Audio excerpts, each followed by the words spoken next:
It was a royal wedding weekend and Britain was enjoying a public holiday. At their home in the English Midlands, a Chinese family, the Dings, joined in the celebrations. They had made Britain their home. They opened a Chinese medicine shop and they had 3 shops across the UK, and that was quite successful, and that represented that we're doing well financially and that they were quite proud of their businesses. The Dings had set up a partnership with another Chinese family.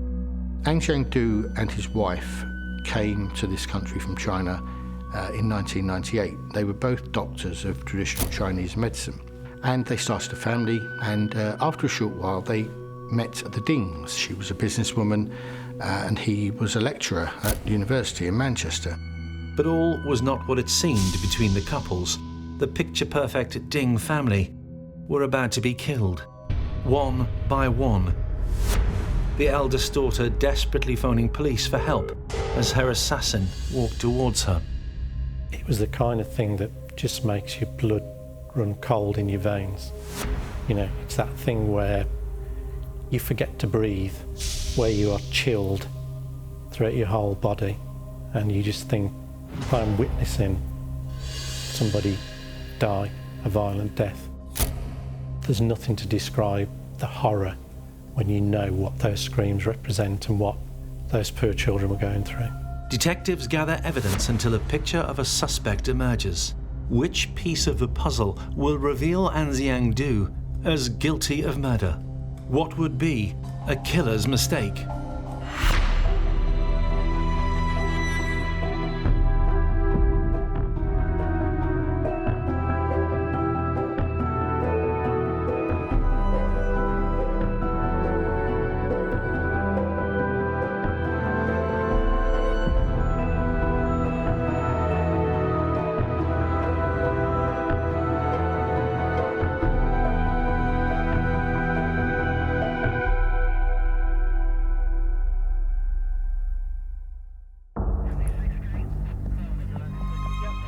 The scene, which met officers as they arrived at the home of the Ding family in a quiet English village, was horrific.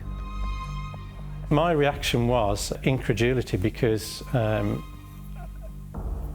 not so much in the sense that 2 adults had been murdered. I mean, sadly, you know, we all know that happens. I think the ferocity of the attack, the fact that it was a knife-related killing with multiple stab wounds, blood everywhere. But I think the thing that tipped it over the edge for me was the slaying of the 2 girls in the upstairs bedroom. To go and kill 2 defenceless girls cowering in their bedroom in their own home beggars belief. Xing and Alice Ding, both talented violinists, quite literally knew what was coming. Their attacker had begun with their father. He confronts Jeff Ding, produces his knife and attacks him. Jeff Ding tries to fight off the attack, to ward off the stab wounds, sustains defence wounds to his hands, and Jeff Ding dies of these stab wounds. The attack was in the kitchen of the house. Jeff Ding's killer had only just begun. It's believed that Helen Ding hears the commotion in the kitchen and she comes in and Do immediately attacks her. She has no defence wounds, she hasn't had time to shield herself from the blows, but she's stabbed 13 times down the left side of her body. Fatal blows. He's killed them both, but he's not finished. He then turns his attention to their 2 daughters. One 18, one just 12, and mercilessly and brutally, in front of each other, stabbed them to death. Before she died, the oldest Ding daughter managed to use her mobile phone to call the police. It came to light that there was a telephone call that was made, horrifically enough, from one of the girls who had a mobile phone. So they tried to ring the police, and it went through on the 999 system. But it's what they call a dropped call. So when the emergency operator received the call, they just heard some screams on the end of the phone, and then the call dropped because it ended. Events elsewhere had an influence on the possibilities of why the call had been made. It was bank holiday afternoon, so I think there was an element that people thought it was some kind of prank or holiday high spirits. Nevertheless, the police were sent to the location that was indicated from mobile phone tracking that goes with a 999 call, but unfortunately, because of the nature of that tracking, the police were sent to the wrong location. So we know from that phone call, which was received at about just after 3:30 in the afternoon, that was when the murders were taking place, somewhere around the 3:30 mark. But the girls never got to make their request for assistance. Phone tracking is not an exact science. So it took the officers to a location at least a mile distant from where the actual murders had occurred. And of course, having turned up and there's nothing here and there doesn't appear to be any problem, would probably, add to this idea that, it's just a prank call. Sadly, the 999 service, fire, ambulance and police do get prank calls. This, chillingly, was not. This was a real call, and those were probably the last human sounds that those two poor girls made. There can be little doubt that the Ding family will have screamed. But neighbours heard nothing. Their home overlooked a landscaped area free from other properties. It's probable that within minutes of Anxiang arriving at the house in Pioneer Close, all four had been killed. The daughters were found upstairs in their bedrooms. One of the daughters was curled up in a ball. You get stabbed repeatedly, especially in the stomach. It's extremely painful, so maybe she was curled up in a ball because she was in so much pain and she then lost consciousness in that position. Another of the daughters was found in a prayer position. With all four dead, the killer had completed what appeared to be a mission, wiping out an entire family. What we now know that he did was that, having murdered the family in cold blood, he washed the murder weapon and knife and his hands and left it at the sink. I think the court records will say that he then felt some kind of physical reaction to having committed the murders and actually slept for a while at the house where the murders had been committed. The slaying of the Ding family was over by 3:30 on the afternoon of Friday, April 29th. 42 hours would pass before their slaughter would be uncovered. Time enough for their killer to be a long way from the scene of their murder.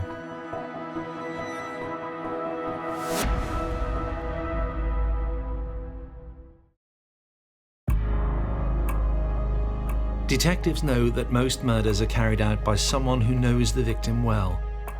Suspecting someone is, however, a far cry from having the evidence to prove a case. Seasoned investigators tend towards routine when trying to first find and then see a killer convicted.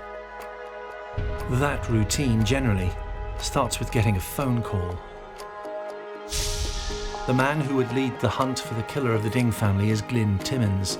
He too was enjoying the royal wedding bank holiday when he heard of their death. On the night of the 1st of May, when the murders came to light, my colleague was the on-call senior investigating officer for Northamptonshire, and he'd been sent to the discovery of bodies at a house in the Wootton area of Northamptonshire. And because they appeared to be the bodies of 4 family members within their family home, as the senior detective for Northamptonshire, I was put on alert to go and oversee the inquiry. The family were murdered at their home on Friday, the 29th of April last year. The bodies weren't discovered till late Sunday afternoon, early Sunday evening, on the 1st of May. One step at a time, evidence is gathered. Amongst the first pieces of the picture of a killer to emerge as Timmins and his team began their investigation, the time of death. Friday afternoon. Science provided that information.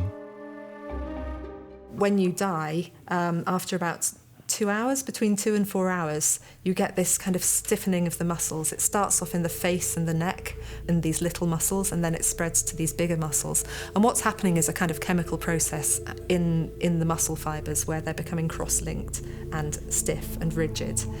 That rigor mortis, that stiffness, will be maintained for about 2 days, after which the muscle fibres begin to disintegrate and then they become floppy again.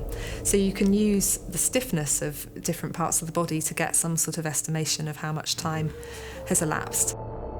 Establishing time of death was a straightforward enough conclusion for pathologists. For detectives, a range of theories now had to be considered. One immediately occurred to the lead investigator. Your first reaction is, well, do we have a murder, or do we have some kind of murder-suicide, which does happen from time to time. This, however, was not a case of murder-suicide. That was a theory soon dismissed. For it to be the case, the body of one of the 4 dead would offer no signs of having struggled. I think we reached that conclusion fairly quickly because of the positions that the victims were found in, and it was clear that there had been a very violent struggle, and both the adult victims had been murdered as opposed to having a struggle between themselves. So it was clear fairly quickly that we were dealing with a third-party murderer. What about the nationality and culture of the victims? Investigators would learn that revenge, always a possible motive in any murder inquiry, is one which has a long history in Chinese society, where loss of face has been known to lead to vendettas against whole families. Was that what was behind the killer's actions? Was he taking revenge on an entire family for having lost face over something? In Chinese culture, there is a point where, oh yes, okay, I need to seek revenge in some way because he's done that to me. Ding has done that to me, therefore I need to sort of challenge that. I want him to lose face as well. He needs to do something about this family. Sunday, May 1st, 2011 fell into 2 phases for the police. Before the discovery of the bodies, police in Northampton hear of an alert issued to all forces for a missing person, a Chinese national called Anxiang Du. Du was the co-owner of this herbal medicine business in Birmingham, and he had not been heard from since calling into the store on the public holiday 2 days earlier. We went into the shopping centre and left in the appointments book there a note to his family in Mandarin Chinese, which said things like eternal blessings and were clearly kind of phrases that thought he was not going to see them again. He left a message for his wife, basically telling her, goodbye, I'm going. What he didn't really realise was that his wife would then contact the police to report him missing. It was on the Saturday, the 30th, she'd gone to the shop that they owned in Birmingham and found what appeared to be a suicide note. In actual fact, when you read the note, it read more as a goodbye note than potentially a suicide note. But as it was, that's how the note was interpreted. And as such, Anxiang Du was circulated by West Midlands Police quite rightly as a vulnerable missing person. An alert goes to his local police force in the West Midlands saying this man has gone missing, he's in an agitated state, we're worried about him. That missing persons alert in the West Midlands will go centrally, so the police in Northampton who are coming across this slaughtered family will also have that information that a man, a Chinese national, has gone missing and is in an agitated state. A trawl of people who might know Anxiang Du turned up the name of Jeff Ding. It is quite common for the police to visit known associates of the missing person, and the Ding family were one of the few known associates of Anxiang Du. So that Sunday morning of May 1st, an officer was sent to the Ding family home in an effort to find out if Mr. Du had been in touch with them. The police were called that morning to visit the Ding family to see if they'd seen Du, and of course they knocked the door, got no reply early on a Sunday morning, nothing unusual in that and left a calling card for them to contact the police. Obviously the officers, there is no way they could have known what was inside that quiet suburban house on a quiet, nice estate in a nice part of Northamptonshire. Outside the house, no car. It was possible they were away. So, with their bodies inside, the officers attending the scene, oblivious to what had happened, left. It is incredible, and I mean, you know, that there are occasions when this inquiry for me was marked more by extraordinary coincidences, missed opportunities, frustrations, barriers, than it was to, you know, normal detective work. I mean, it was literally a case of one step forward, two steps back. Phase 2 of how police viewed events of May 1st, 2011 followed the eventual discovery of the bodies. A neighbour of the Dings realises she hasn't seen the family about for a day, goes over and peers through the windows of their house and sees the carnage inside. After the discovery of the bodies and the arrival of murder squad detectives on the case, it seemed too much of a coincidence. A Chinese family slaughtered on the day that a Chinese national who knew them is reported missing. The Dings had owned a Chinese herbal medicine business.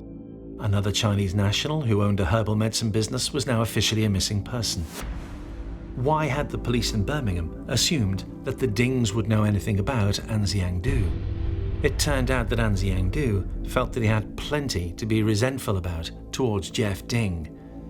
It wasn't always the case. The Ding and Du families went back a long time after the two women introduced their husbands to each other. What we know is that Kan Cheng Du and Ji Shui Ding became friends, and as they were becoming friends, their husbands, obviously, they met each other. Initially they were friends and they went into business together to run a herbal medicine company. And they in fact opened 3 of these shops, and things were looking good for them. The then young professionals shared an expertise and worked hard. And that was quite successful, and that represented that we're doing well financially and that they were quite proud of their businesses. That honour to them was quite what they represented. They can provide for their families, they can enjoy their lifestyle a bit more, because coming from mainland China, I'm sure they would have had quite hardships trying to find jobs, you know, trying to provide for themselves. So when they came over to Britain, this was an opportunity for success, you know, to be able to give their families the lifestyle that they probably didn't have when they were children. However, disputes soon emerged between the business partners. That relationship went sour when Anxiang was asked to leave the business by the Dings because of allegations of financial irregularity. There were no charges, no police involvement, but it was the first hint that something was going wrong. And then 3 years later, in 2004, the Dus were dismissed from the partnership. Things were to turn ugly.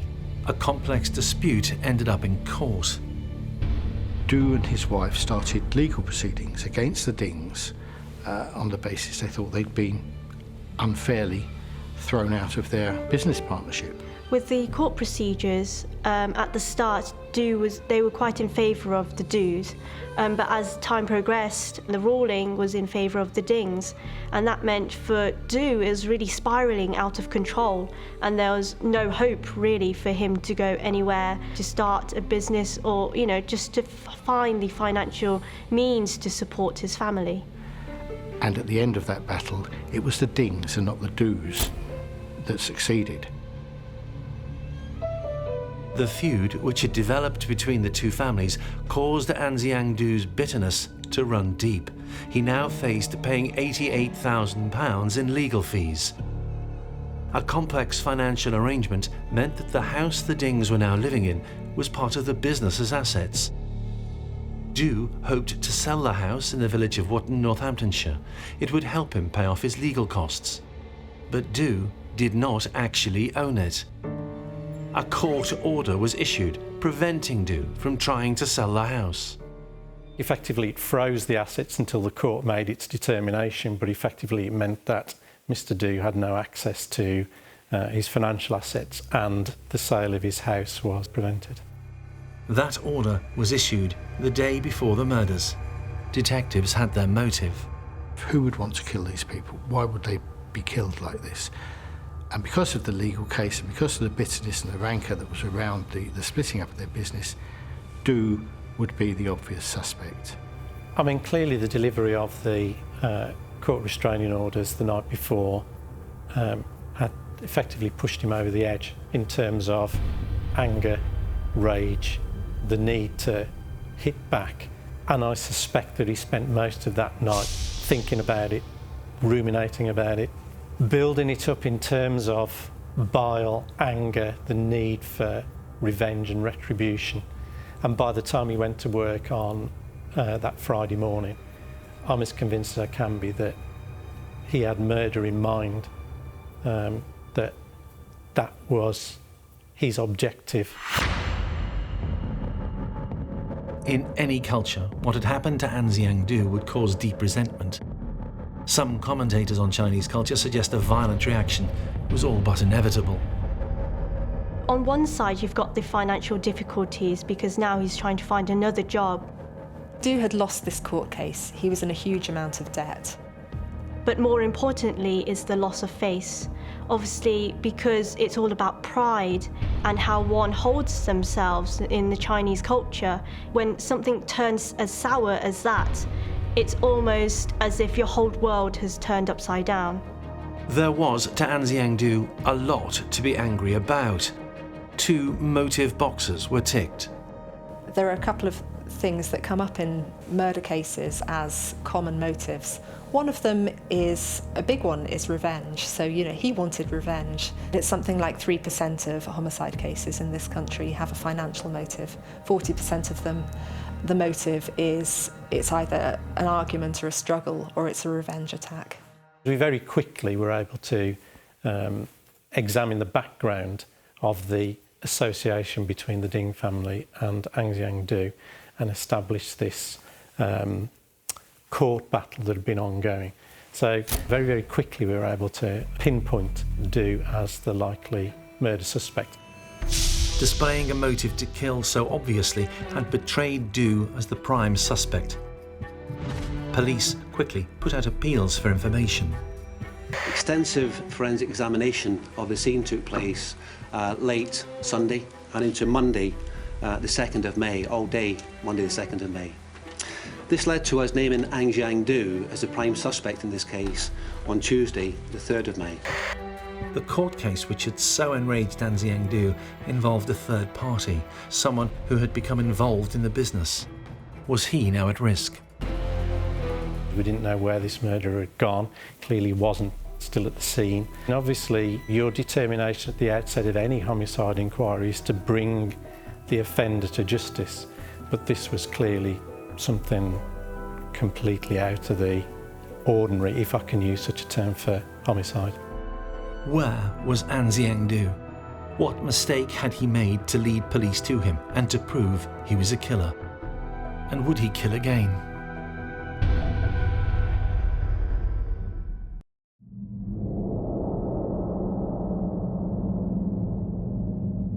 Within hours of the discovery of the murdered Ding family, police begin a painstaking trawl through digital evidence. They needed to find him, but also to build a case, and they would uncover plenty of sightings.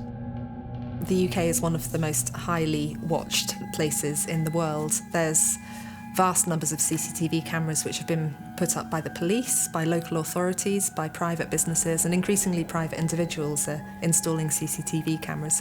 So there's estimated to be more than, I think, somewhere between 4 and 6 million CCTV cameras in the UK.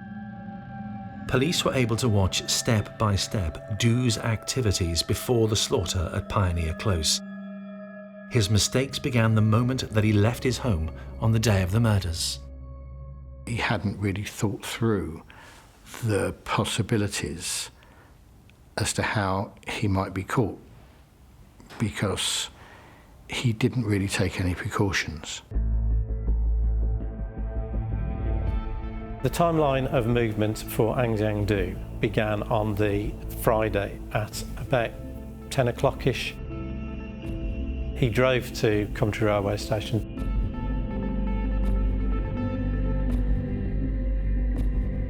From Coventry, he bought a ticket to get him to his shop in Birmingham. Cameras gathering information every second. He headed to his store, Natural Care in Birmingham. It appears that he wasn't in the shop for very long, that he gathered a rucksack and wrote this goodbye note to his wife. He picks up a bag which contains a knife. It was the murder weapon. And within a matter of minutes, left the shop, went to Birmingham New Street and started that fateful journey via train to Northampton, transferring at Northampton to the bus station. Again, he was captured on camera. The journey from Birmingham to Northampton ended at 12:37. There, he soon found a bus that would take him to Wootton, the village where the Dings lived. On the bus, he appeared perfectly normal to other passengers, just someone else on a bus ride. During the journey, he changed seats. As he alighted, an issue to overcome. He was in the right village, but where was the house? He doesn't know the area, he gets lost, he asks for directions to a driver, he's given directions but they're wrong as well. So there's quite a bit of toing and froing. He would arrive at the house around 3 o'clock. The fate of the Ding family was sealed. The last thing that he expects is his former business partner, is coming uninvited to his house, intent on revenge. But that's what happens. Anxiang comes into the kitchen. Later, Anxiang would claim he was met with more provocation. Ding laughed at Du and called him a fool. That is almost like public shaming. It is, one of the worst things that you can probably do in Chinese culture because you're shaming them in front of everyone. He confronts Jeff Ding, produces his knife and attacks him. Mrs. Ding seems to have been attacked just outside of the kitchen. Du turns his attention onto her, again stabs her multiple times. And then he ran upstairs to attack the daughters, who were cowering in a bedroom. Anxiang went upstairs in that house, found two young girls cowering on a bed. And they're trying to summon help. But Du goes upstairs, finds them, and attacks them both. Stabs them both again, multiple times, again concentrating on the area of the body where he knows the vital organs are, intending to kill them. And he does. He kills both the girls. So within a matter of minutes, he's slain the entire family, mother, father, and both daughters. The parents' bodies were found hidden behind a curtain downstairs, so they'd obviously been moved. The daughters were found upstairs in their bedrooms. One of the daughters was curled up in a ball. Du's mind, previously entirely dominated by a lust to kill, now turned to covering his tracks. Du's quite calm and collected. Having murdered the family in cold blood, he washed the murder weapon and knife and his hands and left it at the sink. Having first slept after the murders, Du now plots his escape. What he found was Jeff Ding's wallet and car keys and decided, well, that's the means by which I'm going to make my escape. The Ding car, one they had hired, was conspicuous by its absence when a police officer had visited. It was not there because Anxiang had taken it. It seems likely he waited until dark and left Pioneer Close sometime after 8:30 on April 29th. He then headed for a motorway.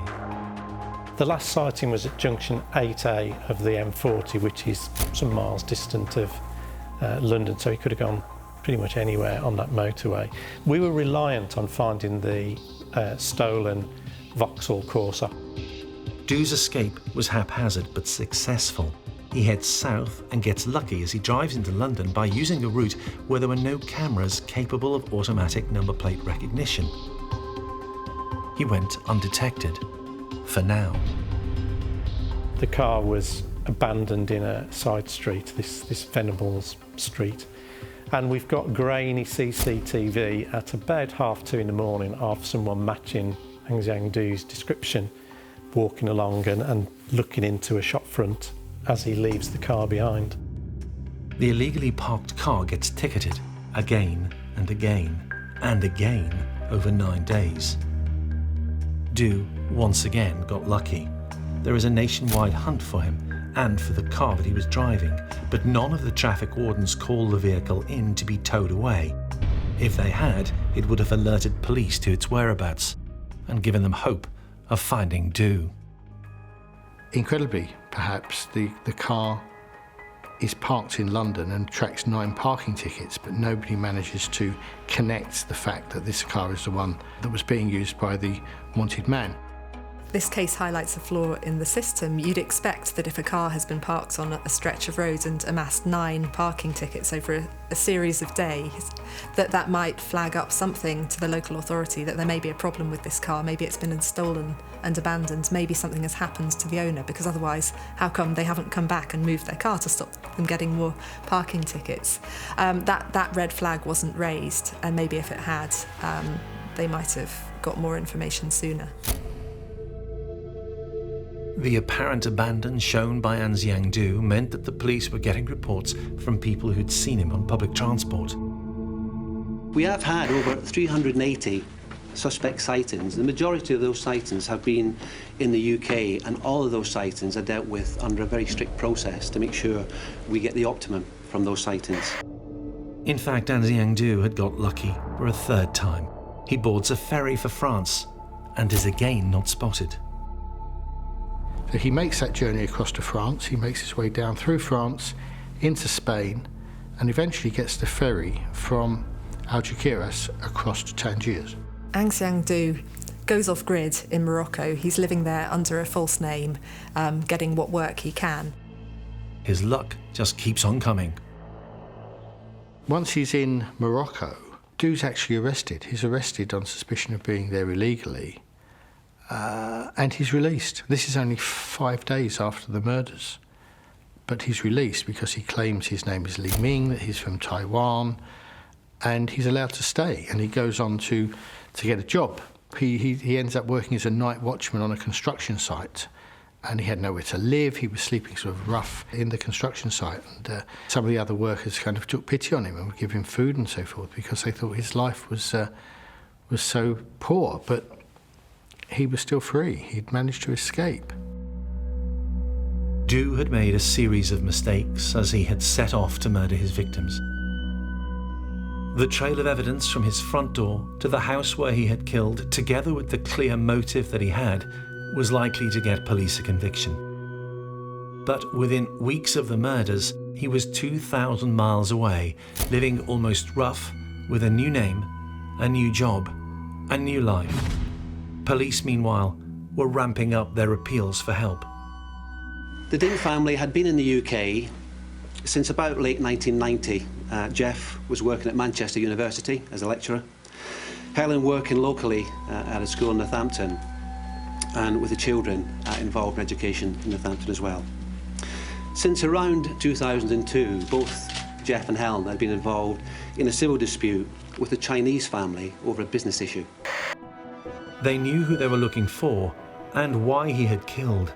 What would be the mistake to ensure that the police would catch a killer?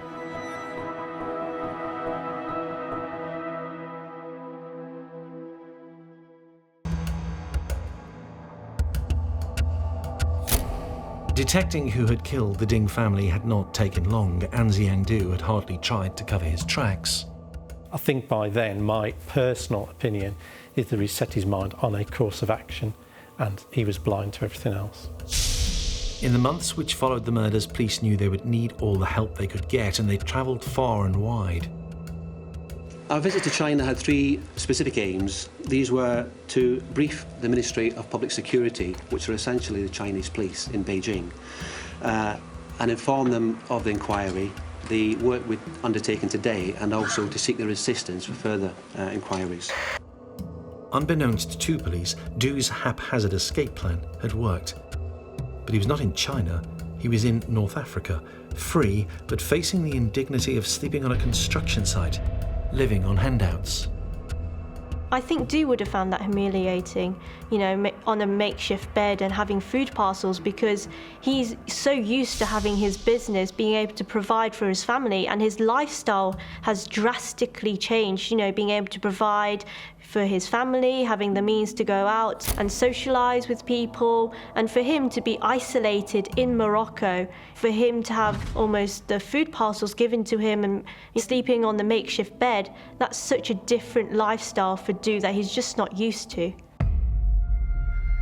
He cut an unmistakable figure, and it was this which was to be his undoing. His image had been captured by cameras throughout the English Midlands. It had taken time, but his getaway car had been found in London. It was hard to miss the face of Anxiang Du. Anxiang Du becomes the most wanted person on the Crime Stoppers website. He's, it's imperative for the police to find him as soon as possible. This is a man who's killed 4 people already, and there's a danger there. He circulates internationally because it's feared that he might have gone abroad. I have to accept that Anxiang Du may have left the UK. We still look for him within the UK, but he may have left the UK, possibly soon after the murders. Someone must have assisted him and is likely to be still assisting him or aware of where he is. I emphasise we've now increased the reward to £25,000, which is a substantial award, and we're looking for that information to come to us directly as the investigation team or through Crime Stoppers. And that was how Du would be caught. As sightings stopped, it became clear that he'd got out of Britain. His profile, so easy to publicise using the images captured on surveillance, made for headline news and international Crime Stopper programmes. I should also stress that today we've had no confirmed sightings of Anxiang Du anywhere in the world. This is one reason why I've fully utilised the Crime Stoppers structure, for example, throughout the UK, Europe and lately North America, to highlight to as wide an audience as possible. The availability of Du's image made it easier to spread the word. What he doesn't realise is that Spanish TV has a programme quite similar to Crime Watch in the UK, and they cover the case, and his photo is put onto Spanish TV, and then someone recognises him in Morocco. In July 2012, so some 14 months after the murders, the man who runs the building site and employs him as night watchman realises that his night watchman is actually Anxiang Du, the wanted quadruple murderer from the UK. He tells the police. Du is arrested in Morocco when he is finally brought back to the UK and charged with the murder of the 4 members of the Ding family. Killers who are captured have always made at least one mistake. Du was first reported to police by his own wife, anxious at seeing a note showing Du in despair. Was that his biggest mistake? The letter was obviously the precursor to Anxiang Du being treated as what we call a vulnerable missing person.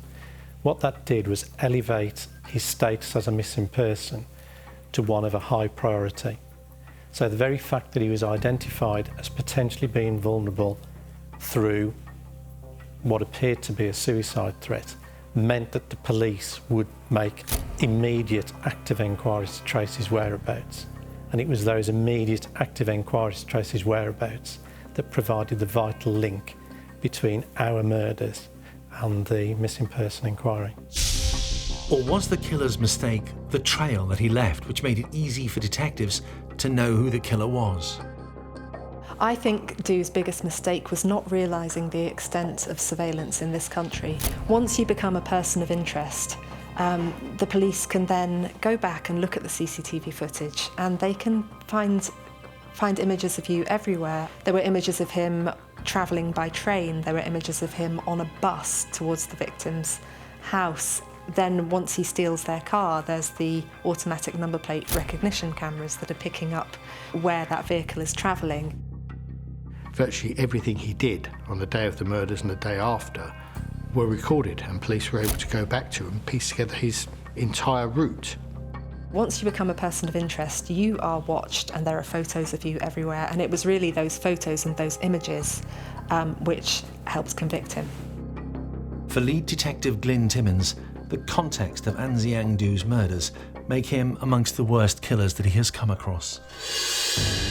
When you talk about evil, you talk about pre-planning, you talk about those elements that somebody has deigned that you were going to die. I don't think it was evil from that point of view, because this was blind rage. Why had he done it? His argument had been with Jeff Ding and his wife. But surely not the children. You might wonder why Du killed the whole of the Ding's family and not just Ding himself. What was more important to him was getting the revenge that he felt was due for the wrong that had been done to him and to his family. It's really because the way that the Chinese culture works. We talked about losing face in the family name, and for Du, Ding has taken everything away from him. Therefore, Du not only has to kill Ding, but he has to kill everyone associated with the Ding name. So that includes his wife and the 2 children. Not something a hard-nosed detective finds easy to take. Nothing will ever reconcile me to the mentality of somebody who goes up to a child's bedroom, finds 2 innocent young people cowering on a bed, having slain their parents. They're in terror, and then that person goes setting about them with a knife, stabbing them repeatedly in front of each other to take their lives. That is malevolent, that is evil. There is no way that I can ever come to terms with that. It just defies every belief I hold dear. It's inconceivable. In 2013, Anxiang Du argued in court that he was guilty only of manslaughter on the grounds of diminished responsibility. He had lost control. His defence was rejected by a jury, and he was sentenced to life in prison with a minimum of 40 years behind bars. He will be 94 when he is eligible for release.